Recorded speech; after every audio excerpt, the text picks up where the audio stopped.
गजाननाला वंदन करून, मातपित्याला नमन करून आज मी तुम्हाला गीतेचा 11वा अध्याय सांगत आहे.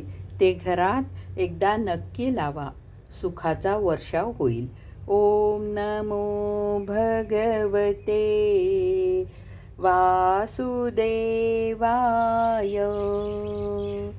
ओम नमो भगवते. अर्जुन म्हणाला, हे हरी, आपणच वायू, यमराज, अग्नी, वरुण, चंद्रमा आणि प्रजेचे स्वामी ब्रह्मा आणि ब्रह्मादेवाचेही पिता आहात. आपणाला हजारो वेळा नमस्कार नमस्कार असोत, पुन्हा सुद्धा वारंवार नमस्कार नमस्कार असोत. हे अनंता सामर्थ्यशाली आपणाला पुढून आणि मागूनही नमस्कार नमस्कार असो. हे सर्व आत्मा आपणाला सर्वच बाजूंनी नमस्कार नमस्कार असो. कारण अनंत पराक्रमशाली आपण सर्व जगाला व्यापून आहात, म्हणून आपणाला सर्वच रूप आहात.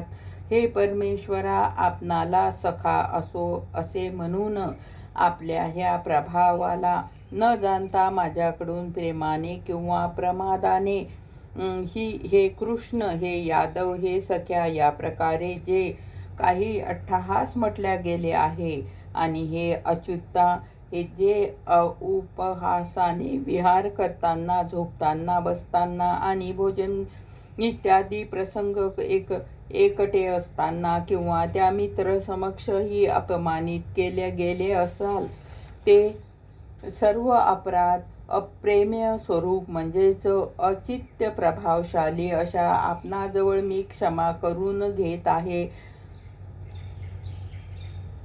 हे विश्वेश्वरा, आपण ह्या चराचर जगताचे पिता आणि गुरुचेही महागुरु तसेच अतिशय पूजनीय आहात. हे अतिशय प्रभावशाली तिन्ही लोकातही आपल्यासारखा दुसरा कोणीही नाही, मग आपणाहून अधिक कसा असेल. म्हणून हे प्रभो, मी शरीराला चांगल्या प्रकारे चरणावर ठेवून आणि प्रणाम करून स्तुती करण्यास योग्य अशा परमेश्वराला प्रसन्न होण्यासाठी प्रार्थना करीत आहे. हे देवा पिता, ज्याप्रमाणे पुत्रांचे आणि मित्र ज्याप्रमाणे मित्राचे आणि पती ज्याप्रमाणे प्रिय पत्नीचे, त्याचप्रमाणे आपण माझ्या अपराधाचे सहन करण्यास योग्य आहात. हे विश्वमूर्ती, मी पूर्वी न पाहिलेले आपले हे आश्चर्यकारक रूप पाहून अनंताधिक अत्यंत आनंदित होत आहे. माझे मन भयाने अतिशय व्याकुळ होत आहे. म्हणून हे देवा, आपण आपले हे चतुर्भुज रूप मला दाखवा. हे देवेश, हे जगन्निवासा प्रसन्न व्हा.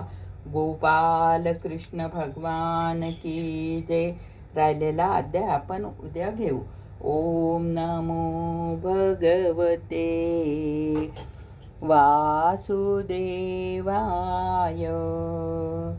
ओम नमो भगवते वासुदेवाय. हरे नमः, हरे नमः, हरे नमः.